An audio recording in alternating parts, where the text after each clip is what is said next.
is Mary Amini, and I am the coordinator for the Muslim Staff Society here at the World Bank. And our members are from the bank, IFC, and IMF as well.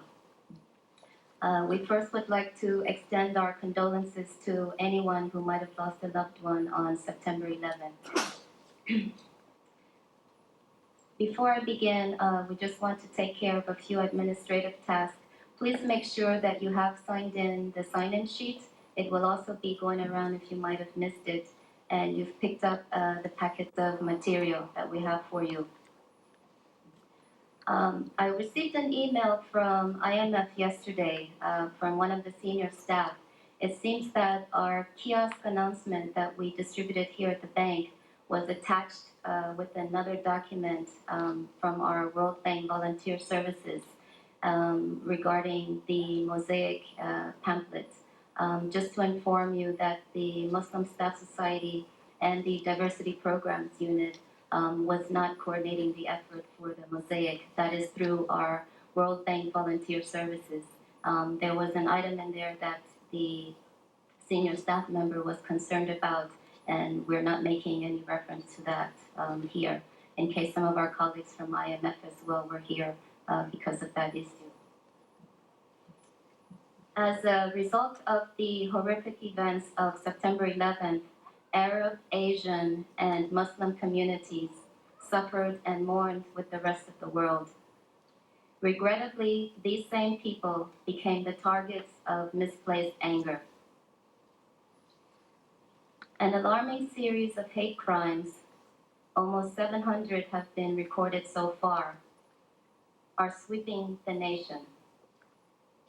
Since we are readily identifiable, Muslim women who wear the hijab, which is our Islamic headscarf, have been particularly vulnerable to physical and verbal assault.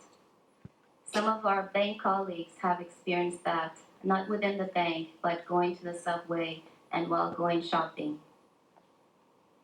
Many Muslim women have been forced to remove their scarves out of fear, and many others have become prisoners in their own home, terrified to leave.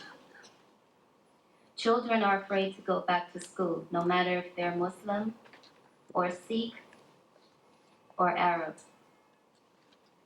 University students from Dubai, Saudi Arabia, Iran are leaving the United States, not completing their degree program because of harassment. All of this is happening because of misinformation. As a gesture of solidarity, the Muslim Staff Society, in coordination with the bank's Diversity Programs Unit, organized today's session for you. Our goals today are two. One, to provide you with a glimpse into Islam, its history, and its beauty. Two, to share information on Islam and try to dispel any misconceptions that you may have. Inclusion, diversity, and peace are the key for the world to be as one. The Diversity Programs Unit has a new director, Julie Oyegun. She was selected because of her expertise and her tenacity. Julie had stated in her initial communication to the bank, quote, "I am pleased to take up my new role in the context of a year of improved representation in terms of nationality. We are in our journey towards becoming a truly global institution where all differences are valued and used as business assets in our work." This last statement should be the driver for all staff that work in this institution to alleviate poverty. Julie Oyegun will now introduce our speakers and speak a few moments on the importance of today's session. Thank you very much for coming.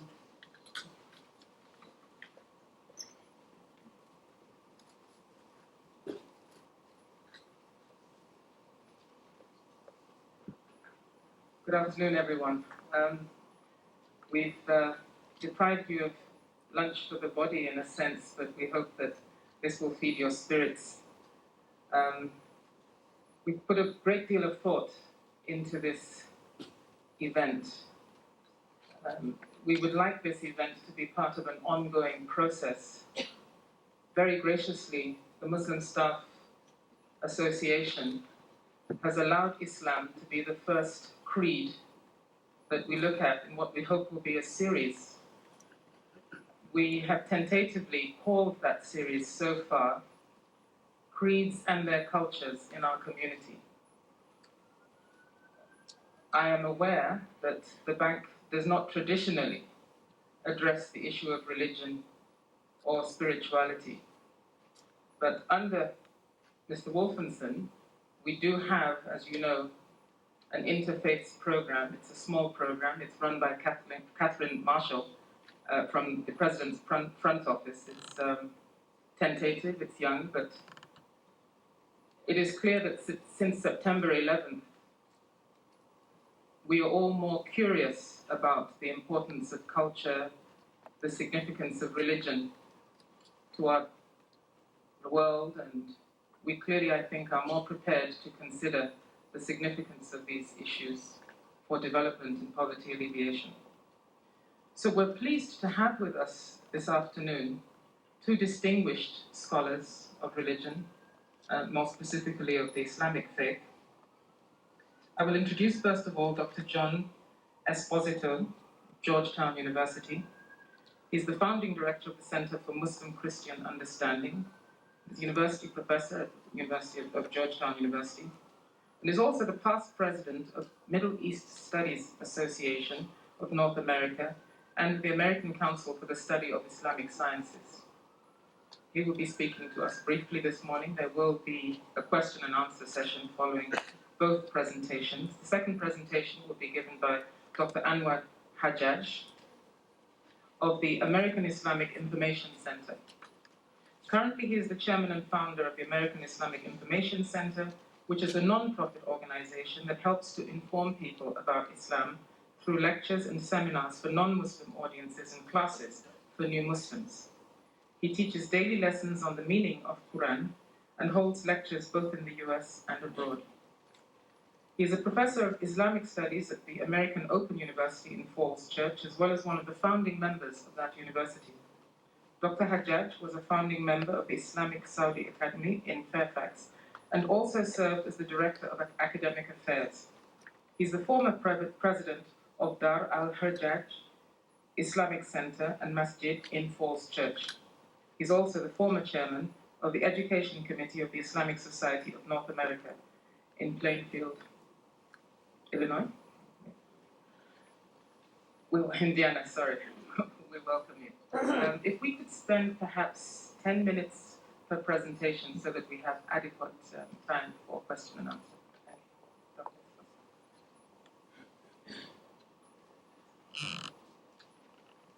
Thank you. Delighted to be here. I'm going to speak rapidly because that's the way I speak, having been raised in Brooklyn, but also because I want to do a lot in 10 minutes. Let me begin with an observation. Just before I came over here, I was talking with producer for BBC TV, and they want to do a program in London which will be beamed around the world. And we were talking about the fact of doing the program and you know, its relevance and non-relevance, etc. And I commented to her that I've been in the field for 30 years, that is in the field of Islamic studies, and I've done a lot of consulting over the years. But what is astonishing to me, and I think it says where we are and where we have to go, is that despite the fact that the recent tragedy has brought out a lot of positive statements from the president and political leaders and religious leaders to an extent that we never had before, it also, I would argue, has brought out the level of ignorance that we have, in the sense that even the most well-meaning of people wind up telling you that they didn't know anything. So I do a briefing for the editors and reporters of a top American newspaper. If I mentioned it, you would all know it. And of course, one of the things going through my mind, because it's a pretty basic talk and they loved it, was, but my God, if you thought this was really good, then what do we do about some of you who are already writing and reporting on the area? or I'm asked to do a congressional breakfast to do something else, and I have a member of the Senate say to me, the reason we need it is that generally most of my colleagues know as much as I do about Islam and the Muslim world, which is nothing, or virtually nothing. And this becomes very important. Now, let me make a couple of quick observations. I'm glad that my colleague, Dr. Hajjaj, would be here to talk about Islam, the religion, so I'm going to skip that first part. But I as somebody trained initially in Quran, etc., I at least want to indicate that I would have gone there, but now I'm simply going to go someplace else in terms of what I'm going to work with. When I got into the field in the late 60s, everybody was convinced that I wouldn't have a job. I come from a family of economists, and so they couldn't figure out why would I get into Islam and Islamic studies. And they described it as you'll have no job, you'll be in that abracadabra field, and why would anybody want to do that, let alone a Roman Catholic? They were right. For the 1970s, I was, for those of you that are familiar with the commercial, the Maytag repairman of my profession. I sat in my office, waited by the phone for the phone to ring. Nothing happened in my career, publication-wise or in any other way. In fact, my first job, I basically was asked to teach everything but Islam. They didn't tell me I couldn't teach Islam, but the whole sense was that I should do world religions, Hinduism, Buddhism, because there was a market for that. It was, in fact, the Iranian Revolution, not the oil embargo, that put everything over the top. 3 book contracts in 5 weeks and nonstop travel since. Now, I tell you that not just to be autobiographical, but to say, what does that mean? It means that for most Americans, their engagement with Islam, the religion of 1.2 billion people, a religion that at that time was to be found in many countries in the world, today in some 56 Muslim-majority countries, a religion that was at that time invisible in Europe and America and is now the 2nd or 3rd largest religion.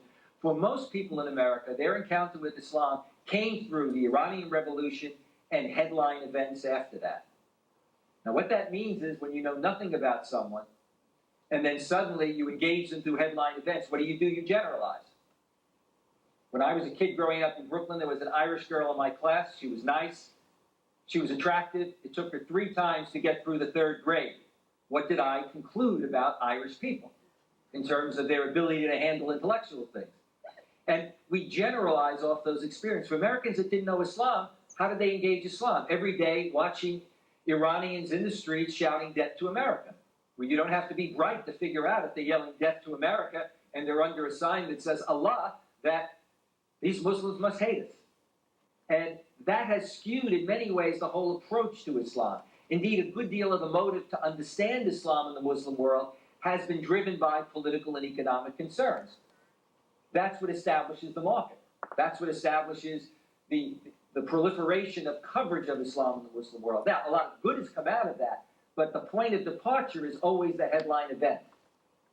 It's sort of like Arab and Muslim groups, political action groups. What they will tell you, the groups in Washington, is that the only time that fundraising picks up and you get support usually is when there's a crisis. So it's almost like you have to pray for a war, because then you'll start getting donations coming in to be on the map. Now, in terms of our understanding and coverage, where did the problem come? And why is this program so important? Did any of you see West Wing last night? West Wing and a whole slew of programs that were supposed to have a different opening show in the next 2 weeks have redone their opening shows, and almost all of them will feature Arabs, Muslims, Taliban-type situations. Think about how that's going to set up attitudes and responses. But why did we also have a problem dealing with Islam? And why did most people in development have a problem? Because you've heard this beaten to death, but I have to raise it again. I'm delighted that you now have interreligious dialogue or interreligious concerns, and I'm glad that you have Creed and Culture's program. The point is, it should have existed a long time ago. But modernization and development theory told us that religion was something for the traditional sector. It was something backward. It stood in the way, as one writer said, Muslims had a choice between Mecca and mechanization. And that remains an issue. I did a program in Japan, and I was there with Abdurrahman Wahid, who just before he became president. We were discussing for Japanese diplomats and businessmen and about 500 people in a ballroom the whole issue of Islam and modernization, and they just couldn't get it. You could tell that they couldn't believe that Islam was compatible with modernization. They began to get it when I pointed out that as a child, if somebody gave me a gift and it said made in Japan, I knew that it was inferior, because we all knew Japanese couldn't handle modern technology. We all knew Japanese couldn't make products that were competitive. And then I smiled and said, and I'm now the proud owner of a Lexus. What I didn't say is another line that I use, and I hope this doesn't offend anybody, but it's a way of underscoring what I was saying earlier. I sometimes say to people that I owe my career and my Lexus to the Ayatollah Khomeini. And what I mean by that, again, is the regrettable thing that this is what puts it on the map. A friend of mine was telling me that Tony Blair walks around with a Quran these days. That's great, he's making the right statements, but they forget that so did Prime Minister Gladstone, who kept the Quran by his bed, but the purpose was to know the enemy better. So it all depends on how we come to understand the religion, and even if we take the time, what presuppositions do we bring to it? If we come, I've been doing 8 hours of interviews a day since September 11th. Most of the interviews, even when they're supposed to be political, ultimately come down to things like terrorism in the Quran, development, etc. But the kinds of questions that are framed are always negative. Even when people say, we know this wasn't done by mainstream Islam and Muslims, they can't believe that mainstream Islam doesn't somehow condone it. But we don't ask that same question when a Jewish fundamentalist or a Christian fundamentalist commits an action. We immediately know, that is Americans and many in Europe, reflexively, to distinguish the extremist action from the mainstream. So we've got a number of things that get in our way, the baggage. We underestimate religion for so many years, and then we overestimate religion when it comes on the scene. And we also don't even know how to deal or talk about religion. We see religion playing out as a political factor. We don't have any idea on how to deal with religion religiously. I mean, why do people call up and say that they're surprised that some of the people who hijacked the planes have a good education? It's almost as if we still deal in that stereotypical world, unfortunately celebrated initially by the president, that they hate our freedoms and our way of life.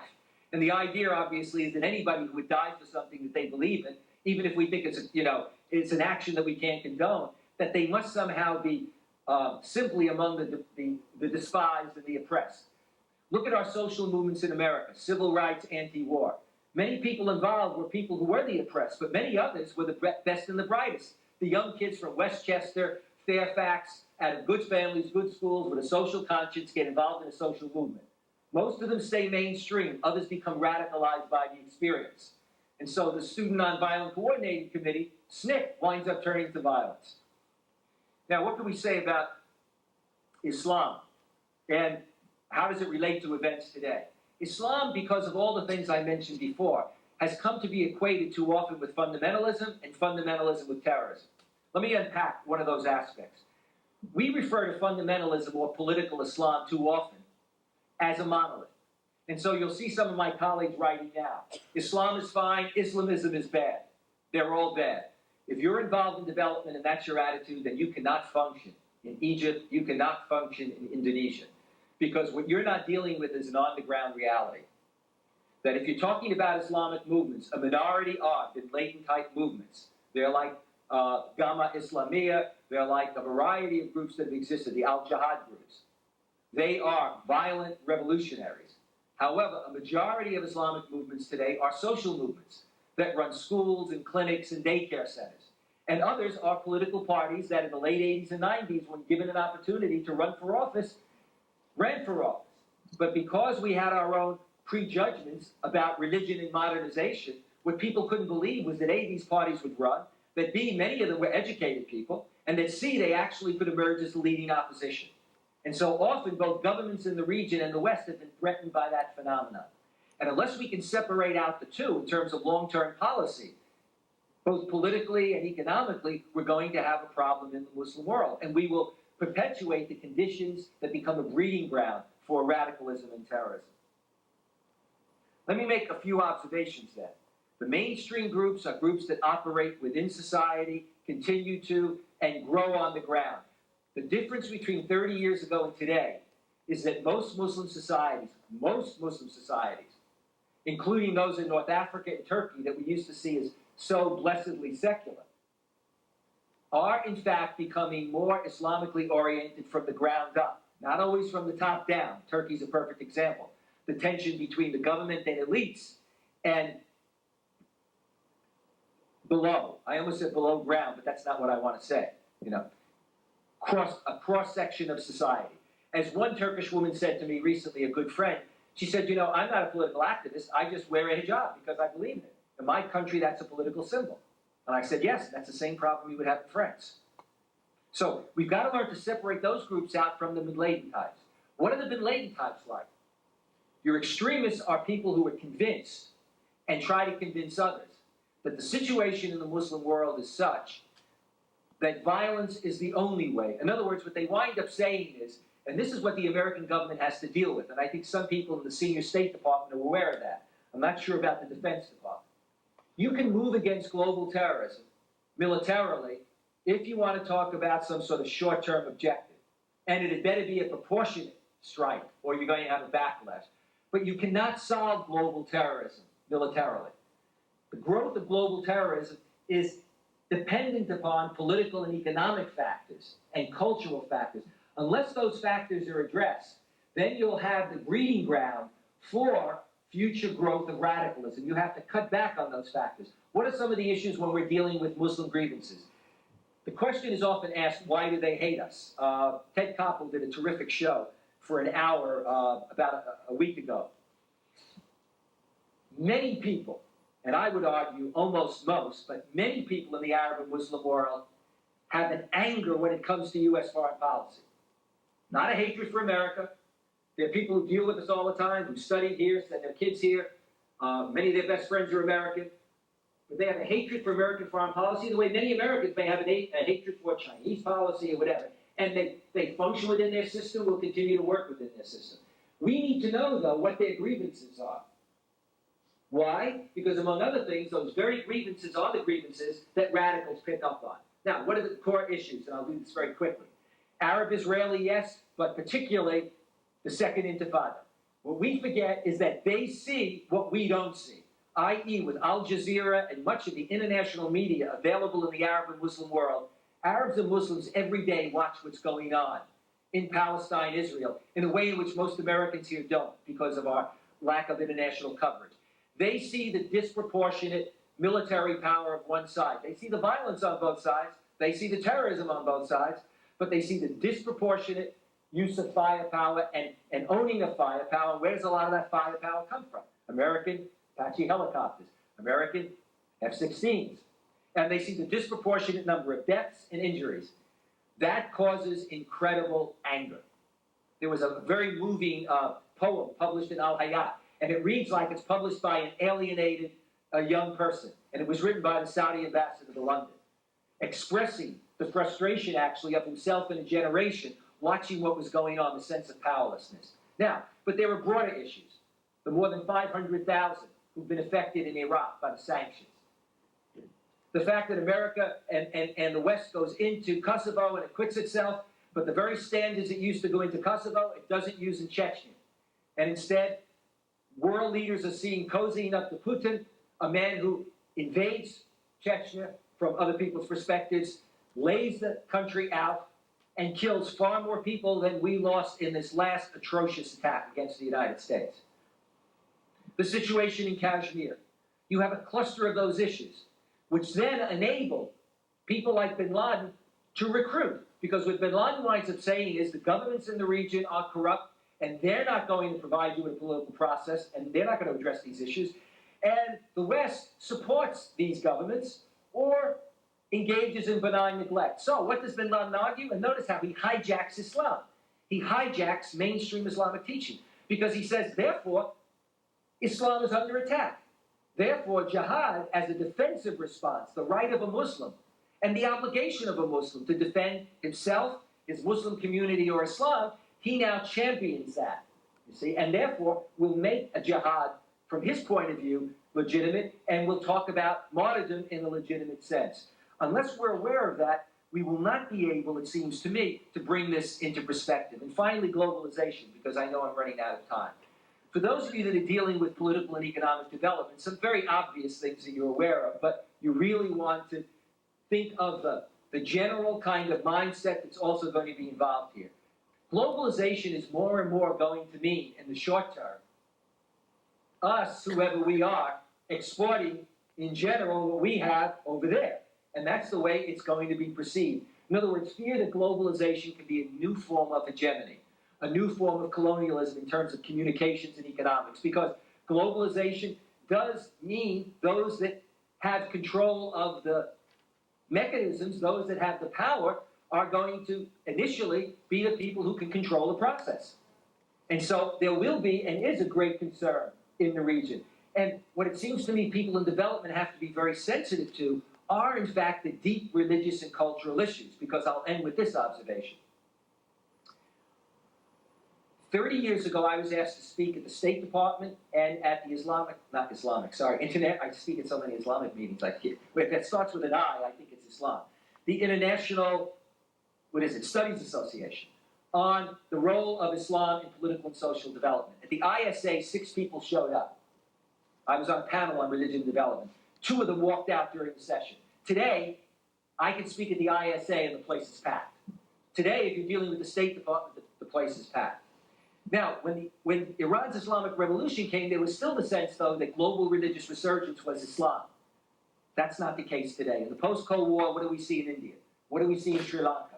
What do we see across the world? What do we see in America? The agenda of the Christian right. What do we see in Israel in terms of the Jewish right? And so what I'm saying is that both in personal life, for many believers, there is either a return to their religion in a more full-blown sense, or some are simply moving from being secular to more religious. But also in public and political life, there's a greater concern about the place of religion and religious values. And therefore, anyone dealing with development, whether it's a policymaker or it's somebody concerned with economic development, is going to have to deal with that reality.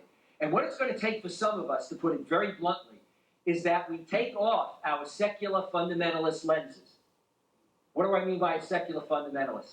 Secular fundamentalist is somebody who has a worldview, the way a lot of other people do, but like a religious fundamentalist, really believes that their worldview is really the perfect worldview. And that everybody ought to, that this is the norm. And if you're really bright, educated, and you really want to develop and become modern, you've got to follow this norm. To the extent that you're not following that norm, you are abnormal. This norm of mine is rational. Rather than saying my norm is rational, but you may start from a different set of principles, but then have a very rational system, I wind up feeling if my norm is rational, yours must be irrational. Unless we develop a more, if you will, pluralistic approach to development, it's not going to fly.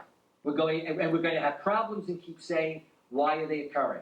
And we're going to be asking ourselves, well, wait a minute, I thought all these religious activists were just simply poor and oppressed, but why is it that the professional associations in Jordan and Egypt, when the elections are open and honest, that the Islamists tend to do really well?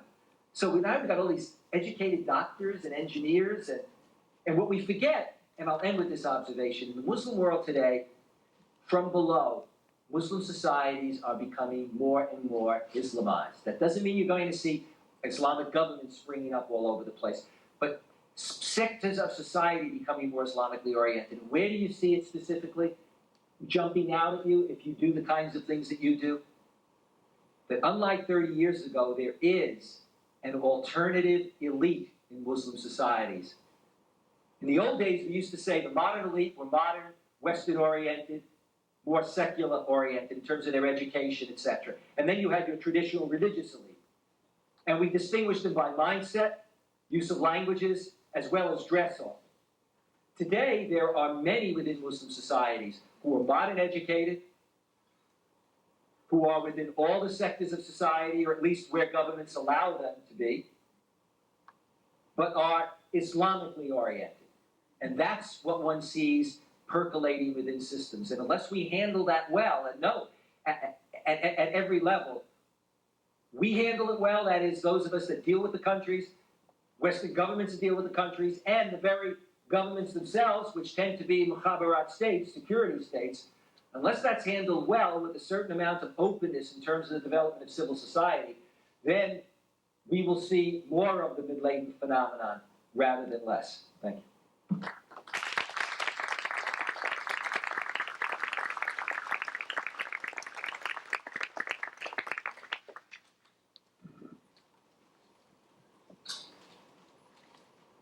In the name of Allah, the Merciful, the Beneficent, I greet you with the greeting of Al-Islam. Assalamu alaikum, peace be with you.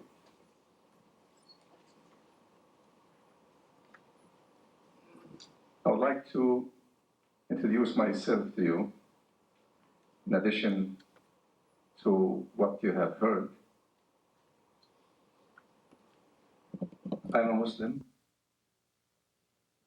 born in Palestine, an Arab, and have become an American citizen. While I'm speaking to you,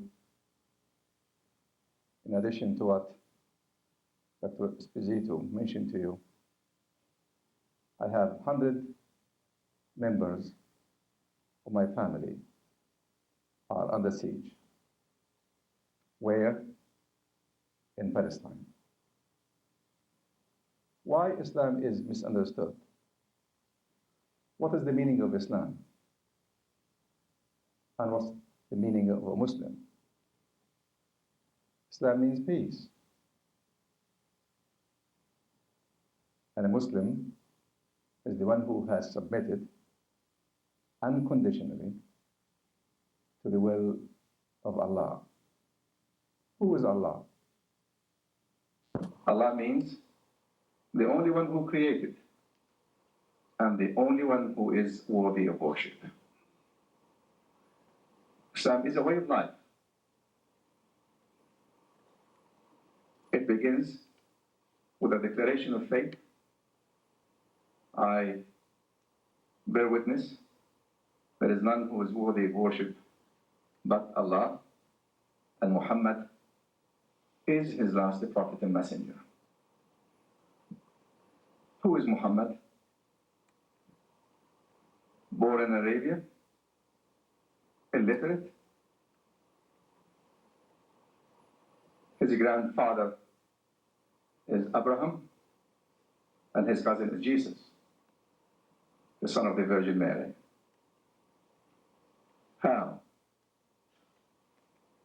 I think all of us, or most of us, did a study that Abraham had Ishmael and also had Isaac. From Ishmael came the last prophet Muhammad, and from Isaac came the last prophet Jesus through a miraculous birth from the Virgin Mary. Islam is demonstrated into acts of worship that you see if you're interacting with Muslims, but those acts are the reflection of faith. And faith, the only one who knows it is the Muslim and the Almighty God. Islam is based on 5 pillars. In addition to declaring the faith, praying 5 times a day. Muslims today in the States are estimated between 8 and 10 millions coming from all walks of life. Worldly or globally, they are more than 1.4 billion. They all direct their faces to Mecca, which is in Arabia, and the focal point is the first house of God that was ever built by the prophet Abraham and his son Ishmael. Praying 5 times, that's what gets the Muslim together. All what the language that they need to know is Allah, and all they know what's the meaning of it. And then they stand to pray, no line for the rich, no line for the VIP, all of them submitting, and all of them asking for one thing: guidance, peace, mercy, and at the end, after this life, to be in heaven or paradise. Muslims fast, like Moses and other prophets did fast. But fasting gives them a sense of self-discipline, how they control their anger, how they also feel about the poor and the needy. Today, we are divided into 2 halves. Those who have, and they enjoy the richness, and they overspend. And the majority, they do not have, and they are suffering. Fasting teaches us to care about those who do not have. the money due, or the pillar of zakat. It establishes social justice. And every $1,000 we earn and we save, we have 2.5%. It is not our share. It is the share of the poor that our faith mandates on us, not only to wait for the poor to come, but we go to give the poor his right or her right with dignity. So the relationship between the rich and the poor becomes a relationship based on mercy and based on sharing and caring. Pilgrimage. Muslims, once in their life, they have to go to Mecca. If they can, have the means, the financial, to cover their trip, but also to leave money for their family during their absence. And physically they are fit, and also they can have access to go. If not, then they are not going to be asked, or they are not going to be accounted on the day of judgment, or they will not be asked why they did not do it. Those 5 pillars, what we see on a daily basis. This is a reflection of the faith. The faith is based on belief in one God. The God who is not divisible, the God who has not a partner, the God who has not an associate, the God who has no equal, the God who has no son, the God who has no spouse.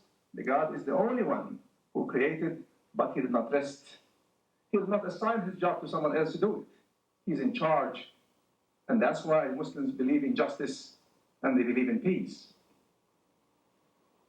The Muslims believe in the angels. The angels, not like the humans, they have no free will. And those of you who did study the Torah or the Gospel, for sure they are aware of the angel Gabriel. He is the trusted angel to bring revelation to the prophets. Also, Muslims believe in the messengers of God. There's no community that was left without a prophet being sent to this community or to that community. Because Allah is the all just. On the day of judgment, He's not going to punish anybody if no one came to address the issue of submission to the Almighty God. God commissioned 124,000 prophets. The first prophet who was commissioned by God was Adam, and the last prophet was Jesus. According to the Holy Quran, the book that today we read in its original language, which is being preserved intact, and there is no author because it is the direct word of the Almighty God. God spoke about the messengers of God, and all of them, they came to teach people from Adam all the way to the last day, even including the era where Jesus, the son of the Virgin Mary, will come to finish his task. There is none who is worthy of worship but the Almighty God. Muslims also believe in the what is known preordainment or destiny. All the human beings. I want to read to you a verse from the Holy Quran. Ya ayyuhan nas, O mankind, inna khalaqnakum min dhakar wa untha. We have created you from a single male and female. وَجَعَلْنَاكُمْ شُعُوبًا وَقَبَائِلَ لِتَعَارَفُوا. And we made you into nations and tribes, so that you may know each other, not to despise each other. إِنَّ أَكْرَمَكُمْ عِنْدَ اللَّهِ أَتْقَاكُمْ. The best of you in the eyes of God is the most righteous. This is how Muslims, they look at this global image of the human beings. And as I said in pilgrimage, that universal meeting, where all the people come from every country, the universal language that they know. Number one, they know how to say Allah. They know how to say Assalamu alaikum from every walk of life. This preordainment or destiny has two folds. One fold, every human being is going to be accountable if he or she believes that there is a day after or there is a day of resurrection. This concept is your free will. You eat, you don't eat. You sleep, you don't sleep. You have a gun. You can use it to defend yourself, or you can go and use it and kill someone else. This is where every human, according to the faith of Islam, is going to be held accountable on the day of judgment. The other fold is Back to the verse that I have recited to you, God created you white, created you black, created you yellow, created you tall, short, rich, poor, is not an issue of judgment because you do not make yourself who you are.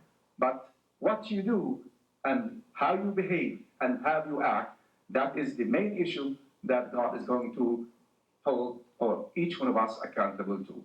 The last is the day of resurrection. All of us who call themselves humans, maybe I'm a little bit more emotional than you because of what I come from or from the place where I come from. Also, I'm maybe more emotional than you reacting to the event that took place on September 11th because I have survived 3 wars. So I know what does a killing mean, blood, what does it mean, terrorism or terrorist, what does it mean? All of these make me maybe more emotional and more reaction to this. But what we need to look into, where is justice? Who is just? And who is oppressed? And what is the meaning of terrorism? As my colleague, Dr. Esposito, in his introduction about terrorism and all of these things, we need to look at this. How we can sit as a civilized human society. Our life is short. We're not going to live 1,000 years. All of us are going to die. All of us are going to be resurrected, whether you believe in it or not. But the key is, how many who are innocent, but they are in jails today, everywhere, because we have not established justice. And I think we who call ourselves educated, we are the ones who can work together to establish justice. If not, we will be suffering. Islam is a word which means submission, but Iman means aman, security. So when I submit to God, He gives me security. If I don't have security, then I will not enjoy my life. Well, in the concept of articles of faith and principles or pillars of Islam, they establish a system that has to do with 4 domains. And this is the key. Being a Muslim, how am I going to establish my relationship with God? My relationship with God is based on He watches me, He sees me, He knows me, and before I think, He knows what I'm going to think. So I cannot cheat, I can deceive, but I cannot cheat Him, I cannot deceive Him. Number 2, my faith, how it is going to establish my relationship with other fellow human beings. Allah says in the Quran, وَلَا يَجْرِمَنَّكُمْ شَنَآنُ قَوْمٍ عَلَى أَلَّا تَعْدِلُوا اعْدِلُوا هُوَ أَقْرَبُ لِلتَّقْوَى. Even if it is my enemy that I am dealing with, and how much I am outraged from within, Islam teaches me, if you claim that you are a believer, you must establish justice. Otherwise, you will have a split, a dichotomy, a faith that is not put into action. Number 3, how am I going to react to the universe that I am living in? I'm going to give you an example.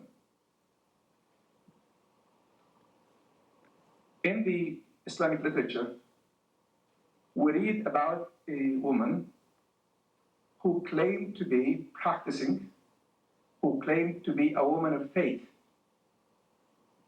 And people did see, and I hope they'll pay attention to this, and people on the surface, they saw the woman practicing, but they did not see that she had a cat, and she abused her cat did not feed the cat, nor did she let the cat to go outside to eat until the cat died. God is speaking about future in a present time and sometimes in a past time.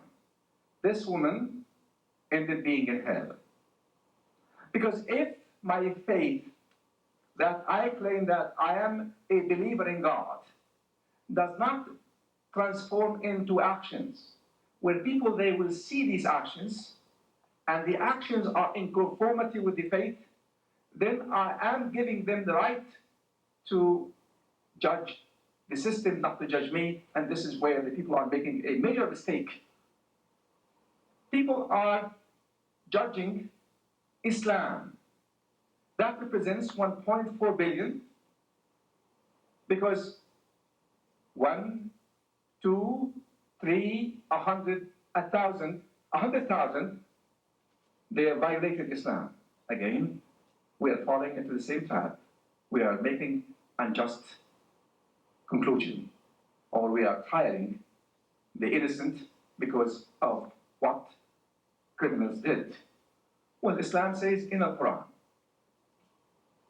وَلَا تَزِرُ وَازِرَةُ وِزْرَ أُخْرَى. If someone did something wrong, you cannot go and accuse someone else or punish someone else. You have to accuse or to punish or to go after the one who did it. Well, there are many misconceptions about Islam. And sometimes when people ask me, I say, for goodness sake, when you see a woman is covering her head and she's dressed covering from head to toe, why you are surprised? Why you are asking? Now, if I show you the picture of the Virgin Mary, she is covering, then why don't you ask why Virgin is covering? When I show you the picture of a nun, why you don't go and ask a nun why you are covering? So why Muslims are only targeted when a woman is covering? Well, is it because we don't understand, or we are pushed to look at these people as if they are living in the Stone Ages? Well, I think you had studied during the Dark Ages, or when Islam was in its zenith of contribution to world civilizations, in science, in medicine, in zoology, in medicine, in chemistry, in many areas, Muslims were ahead when Europe was in the Dark Ages. In fine arts, look into the contributions that Muslims had in fine arts. How about in languages? Many of the words that we use in the European languages, even in Latin, they came from the Arabic language. And again, is it fair that 1/5 of the global population that we look at and we think that those people are uncivilized? Well, it is because Islam is misunderstood. And again, it's a challenge on all the civilized people. If God said, we created you into nations, tribes, so that you may know each other, I think it is an obligation on all of us as educated to open our hearts and to open our minds and to listen to each other, as long as we know that there is no compulsion in religion. And with this, I'm going to conclude. People who think that Islam is there to force itself, we always tell people, look into Islam, there are no missionaries in Islam. One example is the country which represents the largest Muslim population, Indonesia. You can ask Indonesians if Islam was forcing them. And the last example, and I ask you to study Quran for the sake of knowing it, if the Prophet Muhammad was there to force Islam on people, why he failed to make his uncle, who defended him, who suffered because of him, to accept Islam? He failed, and his uncle died refusing to accept Islam. With this, I conclude, and I hope that what happened on September 11th will not be the only occasion, which is a very sad, which is very tragic, that will bring people to know Islam. I hope that we will continue the dialogue for the sake of helping each other to enjoy living in peace. With this, I thank you all, and we hope we will meet in a better time. Thank you.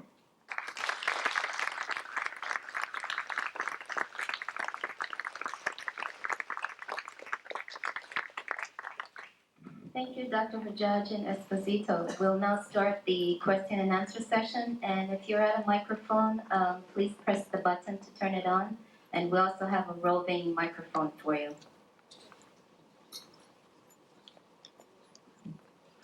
Go ahead, please, in the back. Yes, thank you very much. What I found missing, and I'm a Muslim myself, what I found missing in the discussions that the two learned gentlemen had was the great vast gap that exists between common understanding of Islam among Muslims and what the Quran has to say. 4 years ago, my father wrote a book on this subject in Pakistan, and Quranic versus non-Quranic Islam, and it is very clear. Things like hijab, things like the tons of things that are not there in the Quran, these are all traditions. And so we condone political strife, we condone violence, and yet if you look at the Quran, it tells us to be peaceful and merciful. Now, my point is, when my father wrote that book that was very popular in Pakistan, people, the vast majority of people in these countries understand what is the true spirit of Islam. Why do not our Islamic scholars come forth more clearly to distinguish between Quranic Islam and the confusion that has been caused in the last 1,000 years of due to tradition? Thank you.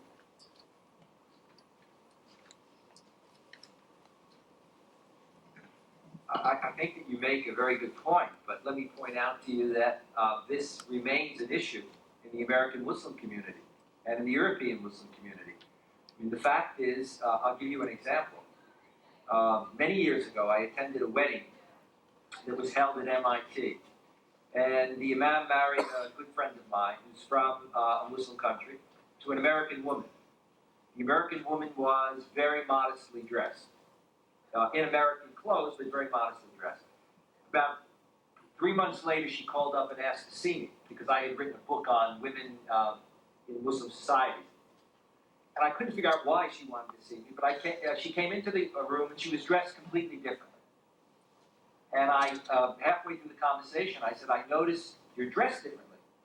And she said, yes, because my husband's friends felt that I should dress more Islamically. And I said, you are dressed more Islamically. You're dressed Sudanese style Islamically. I said, if you were a Pakistani, or if you were from Bangladesh, you would be dressed modestly and as a good Muslim woman, but differently. And I think that you're right about the distinction that you want to make, but I think you have to back it up and say one of the things that occurs is that Islam expresses itself in different cultures, the difference between, let's say, the Gulf and Africa and South Asia, in different ways. The one faith, the Quran itself, comes to be interpreted in terms of, let's say, notions of modesty in different ways.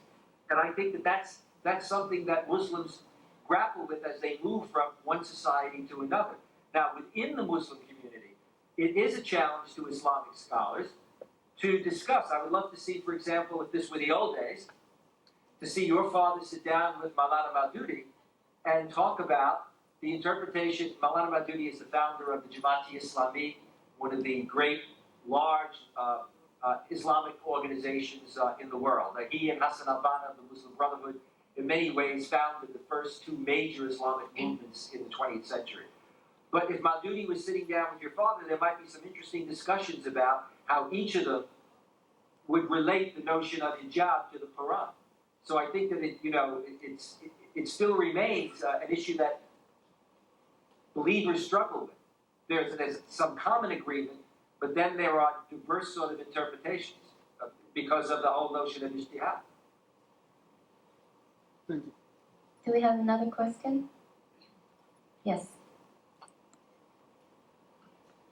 I appreciate your talking a little about the myth that is in some of the non-Islamic community about the Islamic manners taking more than one wife, and explain the difference about it's not a ticket to pleasure or a permission for cruelty, and what is the history about how a Muslim man, why he can take more than one wife, and the conditions or the preconditions that are there according to the book. Thank you. Dr. Hajjaj. Well, first of all, I would like you to bring the attention of the audience that the issue of marrying more than one wife, it is not only limited to the practice of Islam. When we talk about Islam, the last 1400 years, as I mentioned in my presentation, that the Prophet Abraham was married to more than one wife. The Prophet Solomon was married to more than one wife. So this is just as a point that has to be taken into consideration. The other thing is, for a husband to marry more than one wife, today if you go through statistics, how many men in the Muslim world that are married to more than one wife? This is a very, very a small margin. And again, it is a huge responsibility. It is not a matter of fun or luxury or enjoyment that you want to have more than one wife. It is a responsibility. And in Quran, it is very clear. فَإِن لَمْ تَسْتَطِيعُوا أَن تَعْدِلُوا فَوَاحِدًا. If you cannot create justice among your wives, then you have to limit yourself to one wife. But again, as Dr. Esposito mentioned, the controversy or the area of ijtihad means how you are going to interpret something that is either you don't have a consensus in it.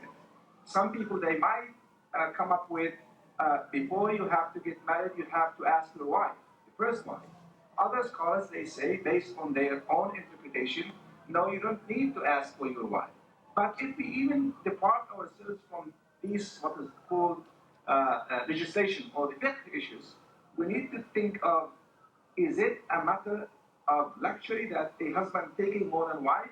I will say 100% it is not. It is a burden. It is a burden even one wife in a such very industrial, very complicated society. So those who are going to more than one wife, either they have the means or they are using the system. Next question. Now, I just want to give you both perspective from Islam, but also as a non-Muslim in the West. Let me begin with the fact that my wife and I have been married 36 years. If I call a restaurant at our anniversary and tell them that it's our anniversary and mention 36 years, I will invariably not only get a good table, but someone will say, "My God." The same wife? Quite literally. I was at a conference with a French, senior French government official at Oxford, in which he said in front of everybody that he found it impossible to accept the idea that a man could be married 36 years. The second thing is that there are differences among Muslims today in the way that they interpret the Quran with regard to the issue of multiple wives. And the fourth is an interesting observation on our own society. Does American society and European society have serial polygamy? Okay, serial polygamy. So it's okay if you can be a very prominent member of our society and have had 7 wives. As long as you divorce them, you're respectable. You can be a CEO, whatever. Maybe keep it 4 or below, because then you're in the game in terms of what's the norm. And secondly, quite frankly, we'll often say, look, there are Muslim men who take advantage of this. But if we want to talk about notions of sexual gratification and permissiveness, we sell everything from cars to whatever. We put TV on, promoting sexuality. And I sometimes find that there's a way in which, I guess I'm sensitive to it being a Mediterranean, growing up as an Italian, and feeling that WASPs always felt that somehow we were more sexually active, or, that we were more whatever. But there's a way in which when people kind of look at a belief within, let's say, Muslim society, and they'll say, well, there are these practices, and that must mean that they're more sort of, the sexual drive is so much stronger. Or it'll be because in certain societies, let's say Saudi Arabia, you have sexual segregation, it means, gee, the sexual drive builds up even more. They're saying that coming from a society where you could argue that at times we prove that the sexual drive is unbelievable within the American establishment in terms of the level of permissiveness depending on where you stand. So it's a very tricky thing when we're dealing with another culture, to deal with it. And we always have to, I think, keep it in comparison, not only with our culture, but with basic human instincts. I mean, I've studied Christianity extensively, I've studied Hinduism, I've studied Buddhism, and I've studied Islam. And at the end of the day, we've got our differences, but at the end of the day, there's a lot of commonality. And so when President Bush says it's our way of life versus theirs, I say, that's right. Most Muslims I know in the world, everybody knows this, they don't want prosperity. They don't want political participation. They don't want freedom. I think that, there's and I know I'm going on, but I have to finish with this. The Times of London asked me to do an editorial, and they wanted it to be on Islamic capitalism, but then related to September 11th. What was amazing was I stated the most basic things you could believe. The editor thought that this was the most insightful, prescient piece, because it started with the notion that capitalism is Western, they're Muslim, so they must have a problem. So I both talked about Islam vis-a-vis private property, but I just ended by saying, if you go travel in the Muslim world, what do most Muslims want? They like capitalism. They want to be successful. They want to have homes. They may want to see it within bounds in terms of issues of social justice, but if we're not careful, we almost set it up as if we feel we own something, then it's almost as if somebody else is going to have to make a super effort to appreciate our values, and there's going to be an incredible clash with where they're coming from. Another question here in the front and then in the back. I was just wondering if you could talk a little bit more about maybe the role of women in Islam, because I know that's one of the maybe points of misunderstanding with Islam. Dr. Hajjaj. Well, if I may say, there's nothing called the issue of women in Islam. Because if we make a comparison between Mecca before Islam and Mecca after Islam, before Islam, women were not treated even as a human beings. The time that the Meccan society departed from the era of ignorance to the era of Islam, from day one, Islam established an equal footage for both men and women. So in terms of the relationship with the Almighty God, or in terms of the application of Islam, and as I said, Islam is a way of life. You don't have what is known a separation between the state and the church. So everything you do is part of your religion, part of your faith. So men and women have equal rights, but they have different jobs. And the jobs that they have, they complement each other. And if you want to talk about the issue of education, well, from day one, we had scholars from from Aisha and others who were scholars that men used to come and check the religious issues with them. So for me, I always say we don't have an issue called women issue.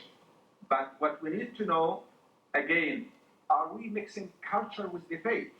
Well, then we have to be very fair and very just.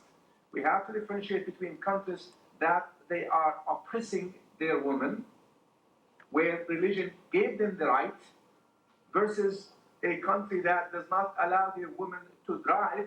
This has nothing to do with the issue of Islam and the issue of women. It could be that they looked into, for example, is it going to be safe for a society at large?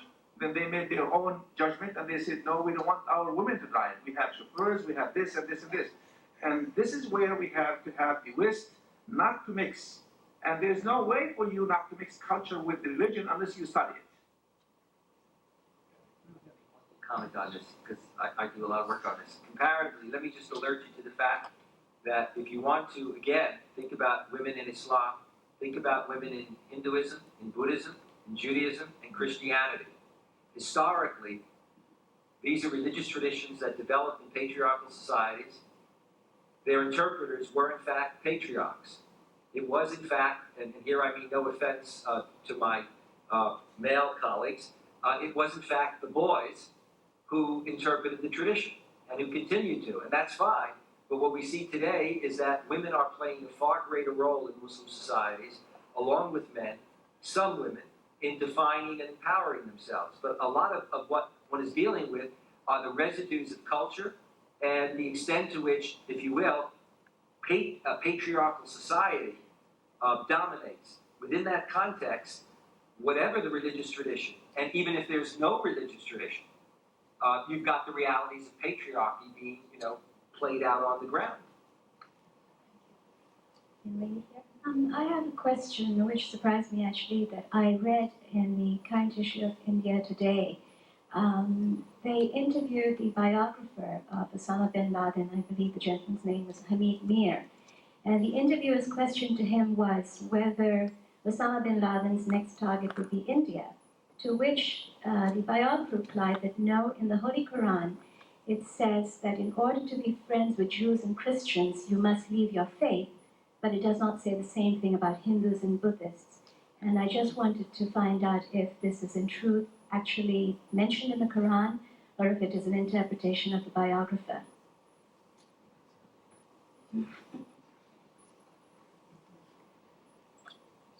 Again, people, anybody can interpret the Quran his way or their own way.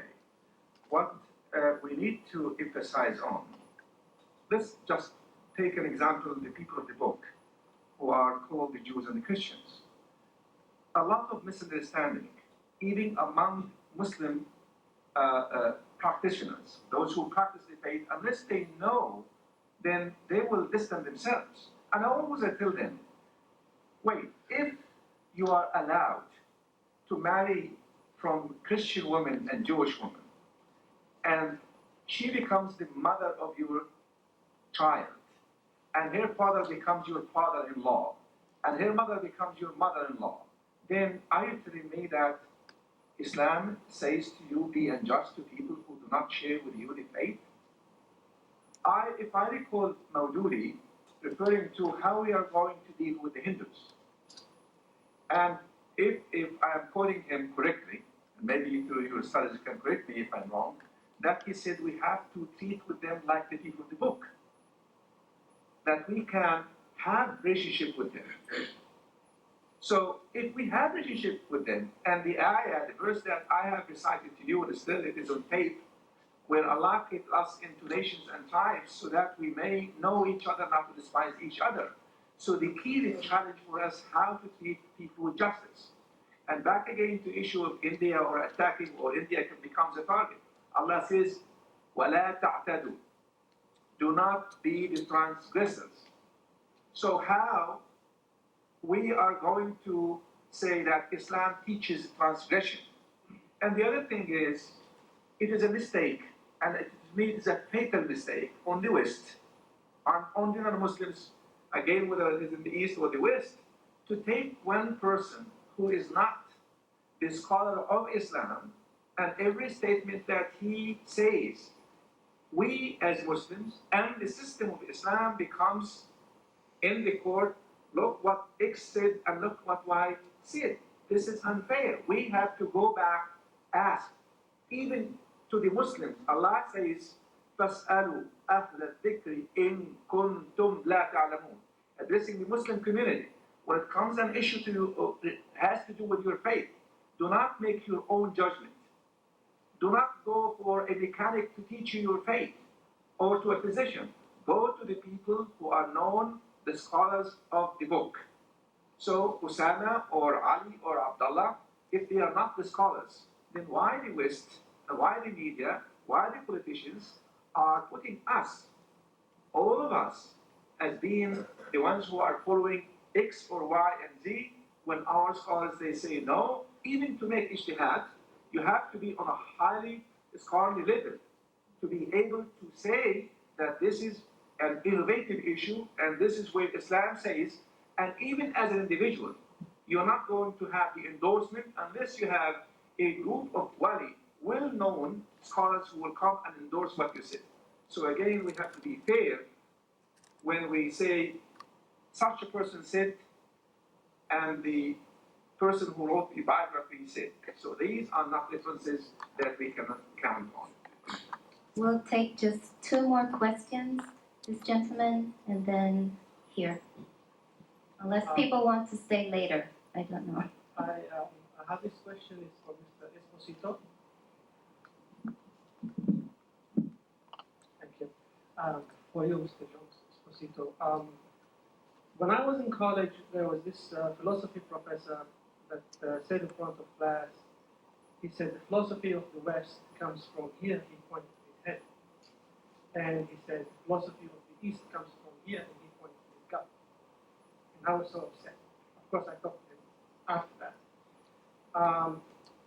Why is it that the West and writers in the West do not give credit to philosophers of Islam or philosophers of the East? Just about a month ago, I saw this program on PBS called Empire of Faith.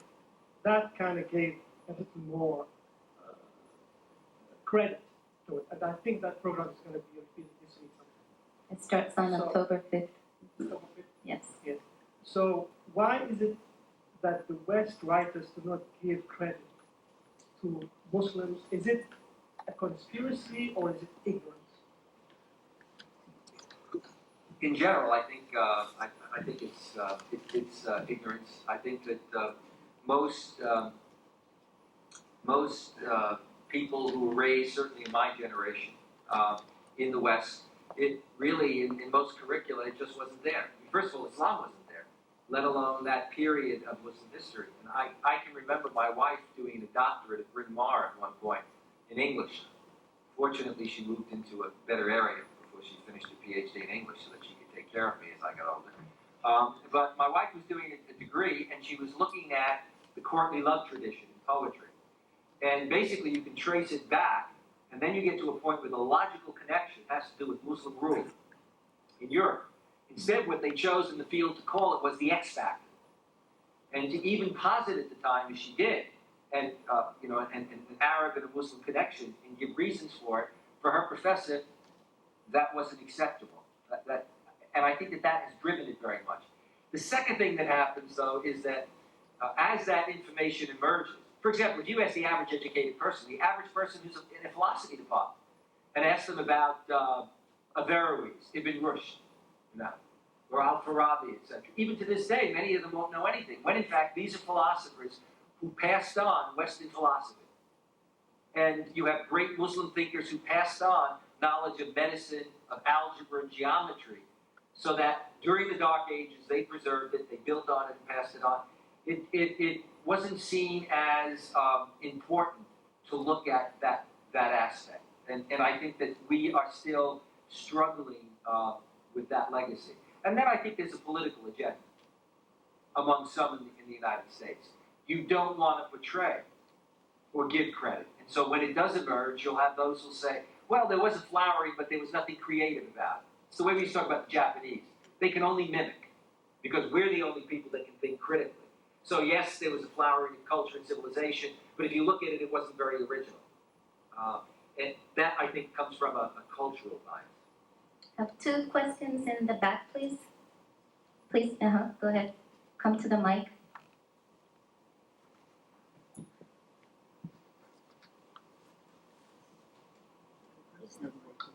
Hi, I have a question for Professor John Esposito. This is concerned with what you hear in the press, in the mainstream media, this association between, say, groups like Osama bin Laden and a sense of traditionalism in Islam.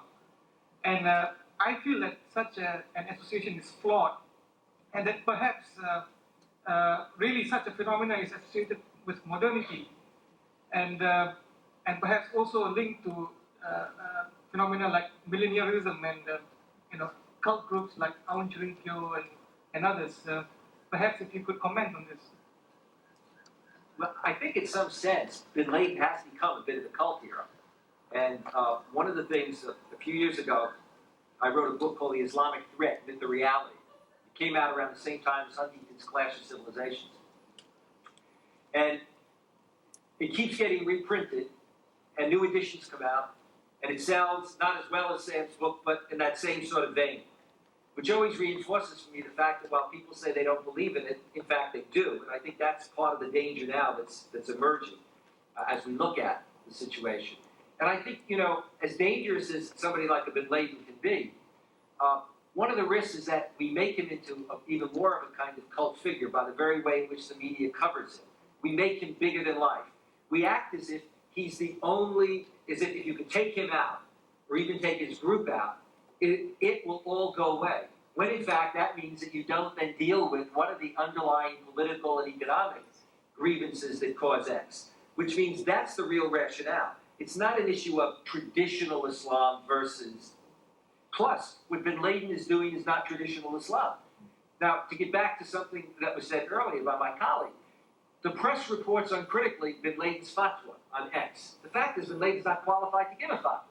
Would have been nice if the press said Bin Laden said this, he called it a fatwa, but if some reporter pointed out that, he really is not qualified to give a fatwa, therefore there is no authority to give a fatwa. It's like quoting a Catholic layman and saying that the Catholic layman gave the kind of statement that a bishop is qualified to give. Well, everybody's a little bit more sophisticated. But as soon as you say Bin Laden gave a fatwa, people then think of Khomeini's fatwa. And they think, my God, it has the same sense of authority, potentially, and as it were religious legitimacy. And even on that, we won't get into the whole question is, you don't have to follow somebody's fatwa. Muslims are free with regard to fatwas. But clearly, if it's a prominent religious scholar who gives a fatwa, it's a little bit more force, a lot more force than somebody who does nothing at all. So I think that what happens is because people aren't aware of that, they play with the idea that there's something called modern Islam, and then the other side must be traditional Islam. And if it happens to be militant, well, it must be traditional Islam. Whereas when we look at Judaism, we distinguish between Orthodox, Reform, Conservative, Reconstructionist. You've got a whole set out there. With Islam, we start with the idea that it's monolithic, and then if we understand any division, it becomes, well, it must be modern and traditional. So then if we've got these militant groups, they get grouped in with the traditional types. We'll take one more question, and then Mr. Birara will close the session. Yes. Okay. A number of cultures and faiths have said that under certain circumstances it's justifiable, perhaps even attractive, that somebody should give their life in order to further a cause. This was something that we heard connected, sadly, with the September 11th horrors. Could one of you gentlemen explain under what circumstances, if there are circumstances, that Islam would support that? Dr. Hajjaj. I think we have to go back to what in my introduction about Islam, I said it is governed by rules, not by individuals. This is the major problem is when people, they think that Islam is what this person did. The concept of jihad, I think this is where the West is confusing, or the media is confusing, or maybe the politicians are exploiting it. If this is going to be the last question, if you allow me, I'm going to give you a perspective about what is jihad, and then I think we are educated enough to understand, analyze, if again, still it is if Muslims are the conspirators about this. Jihad is a word, it means exerting the maximum effort. In any area, you do your best in order to achieve your goal. Okay. The goal in Islam, any goal that you have to achieve, in order to be accepted, it must meet two criteria. Number one, your intention is to please the Almighty God, not to please anybody. Number two, what you do must be endorsed in the teaching of the Holy Quran, the teaching of the Prophet Muhammad, peace be upon him. It means that if you do it your own, it is not going to be part of Islam. So do it, it is your problem. But on the day of judgment, you are going to be held accountable for what you did. Because killing one innocent human being, Allah says, وَلَقَدْ كَتَبْنَا عَلَى بَنِي إِسْرَائِيلَ. We have described upon the children of Israel, أَنَّهُ مَنْ قَتَلَ نَفْسًا بِغَيْرِ نَفْسٍ. Whoever kills an innocent human being, كَأَنَّمَا قَتَلَ النَّاسَ جَمِيعًا. It is equal to killing all the humankind. وَمَنْ أَحْيَاهَا. And whoever will help a human being to help him to be or her to be alive, mean help this person who is in danger to survive, كَأَنَّمَا أَحْيَا النَّاسَ جَمِيعًا, equal to making all humankind to survive. With this, jihad has four folds, or four dimensions. Number one, if you recall my presentation, how you are going to establish your relationship with the Almighty God. Allah says, وَنَفْسٌ وَمَا سَوَّاهَا فَأَلْهَمَهَا فُجُورَهَا وَتَقْوَاهَا قَدْ أَفْلَحَ مَنْ زَكَّاهَا. If if you really care about the hereafter, because this life is a short life, as he said, even if you live 1,000 years, you are going to die, for sure you're going to die. So if you care about a life that is a life, which is after life, then how you are going to invest this life to build it, to be preparing it for the hereafter. And you cannot win if you make your own version of Al-Islam. So work hard in making yourself the best, in terms of being the most righteous. Allah says, إِنَّمَا يَتَقَبَّلُ اللَّهُ مِنَ الْمُتَّقِينَ. Allah only accepts from those who are righteous, working hard to save themselves from the punishment of the hell in the hereafter. So this is one aspect, means you are working hard, you are praying not only the 5 times a day, but you are making extra prayers, you are fasting, not the month of Ramadan, you are adding to it, you are paying the money due, not only limiting yourself to 2.5%, you are adding more, you are performing pilgrimage, but not only pilgrimage, you are doing more. So you are trying to do the maximum to make yourself the best in the eyes of God. This is one aspect of what is known as jihad. Number 2, God blessed you, you are rich. And as we said, God makes you rich, you don't make yourself rich. So how you are going to invest this money in ways either to be spoiling yourself and spoiling others, abusing the wealth, or you are going to use this wealth that God gave it to you in order to please Him through helping the needy and the poor, building orphanage, shelters, schools, giving the needy, giving everyone who is in need, because you say, God, you gave this money, I'm going to give it back to you through those areas that you will accept. The third, God gave you knowledge about the faith, because Allah says, قُلْ هَلْ يَسْتَوِي الَّذِينَ يَعْلَمُونَ وَالَّذِينَ لَا يَعْلَمُونَ. Could it be that those who know about God can be treated equal to those who do not know? The answer is not. And Allah said, يَرْفَعِ اللَّهُ الَّذِينَ آمَنُوا وَالَّذِينَ أُوتُوا مِنكُمُ الْعِلْمَ دَرَجَاتٍ. Those who have been blessed with knowledge, Allah raises them high in esteem. So you are using this knowledge, not for show off, not that I have written 10 books, not the media is talking about me. You are using this knowledge, and only Him knows if you are sincere, honest in what you are doing. You are doing it only to please Him. So you are not spending a time just in waste. You are investing your time in teaching people how to be dedicated, submitting to the Almighty God. So this is an area. The last area where the confusion comes from the West, and they capitalize on it and they leave the rest, is when you are attacked, what you are going to do. Allah says, فَنَعْتَدُوا عَلَيْكُمْ فَاعْتَدُوا عَلَيْهِمْ بِمِثْلِ مَا اعْتَدُوا عَلَيْكُمْ. When they are attacking you, you have to defend yourself the way they have attacked you. And even we should know for a fact that to break a truce, this is a betrayal to the faith. That if you have a truce with your enemy, you have to honor it to the end unless they break it themselves. So with this concept, where is the issue of terrorism in Islam? When Allah says, فَاعْتَدُوا عَلَيْهِمْ بِمِثْلِ مَا اعْتَدُوا عَلَيْهِمْ, that you fight with the same they did fight you. So with this understanding, how anybody can justify for himself to go and kill innocent human beings and you say, this is going to put me in heaven? You are, again, you don't do it in your own. I will just give you an example. You know, there is a controversy among the scholars. Is smoking lawful or unlawful? Just pay attention to this. Smoking cigarettes. We're not talking about drugs, we're talking about cigarettes. And it happened to me that I was talking to one of very respected scholars. And I showed him with the statistics. Not only globally, but here in this country, by Lung Association, by Heart Association, statistics that were made by Westerners. These are the victims, and that was 10 years ago, and in the statistics, it shows that every day out of those who die out of lung cancer, a lot of 2 jumbo jets every day die out of lung cancer because of the smoking. And I told him, isn't this enough for someone like you, a known scholar, to make a fatwa that smoking is haram, it's unlawful?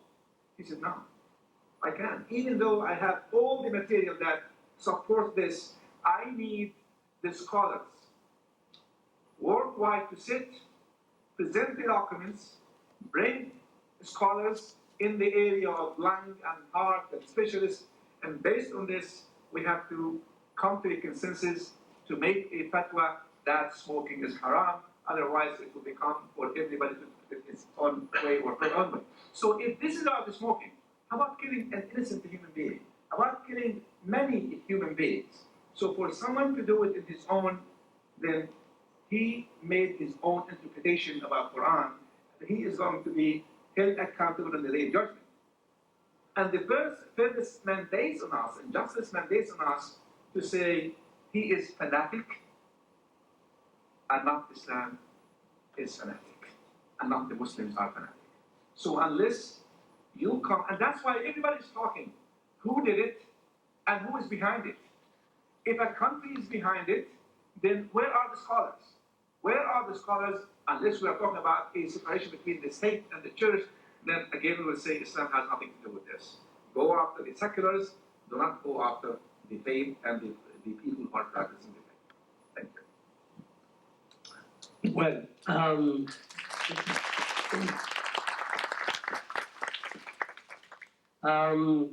first, Just comparatively to make the point that Christianity developed a just war theory. And in fact, both in Christianity and Islam, the problem is you have jihad and just war. The problem is that, in fact, people can hijack it. The example I like to give is World War II. Ministers and priests in Germany and in the United States were telling the boys, if you die as a patriot, you're fighting on God's side, you're going to go to heaven. So if you fight in a just war, you're a martyr. Christianity has that tradition in a sense, and so does Islam. But the issue is whether or not the struggle of the war is just. Are you defending yourself, or are you engaged in an offensive action? And then you ratchet it up when you then wind up legitimating an act of terrorism. But the terrorist is always somebody who will say, we're under siege, and therefore we're defending ourselves. And if you read Bin Laden's statements, he says the same thing. He knows he's got to develop a rationale in order to get where he wants to get. And he distorts the reality in order to legitimate what he's doing. A sister shared with me a verse from the Holy Quran, and I think I have to share it with you because this is what she is about. In the Holy Quran, Allah says, ادفع بالتي هي أحسن فإذا الذي بينك وبينه عداوة كأنه ولي حميم. When you are having a problem with someone who did create a lot of grievances to you and made you very, very upset, angry, mad, Quran teaches you to not retaliate. Even though you have the right to retaliate. Allah gave you the right to retaliate equally. But Quran is teaching you, when you retaliate, you will become even. So who is better? No one is better than the other.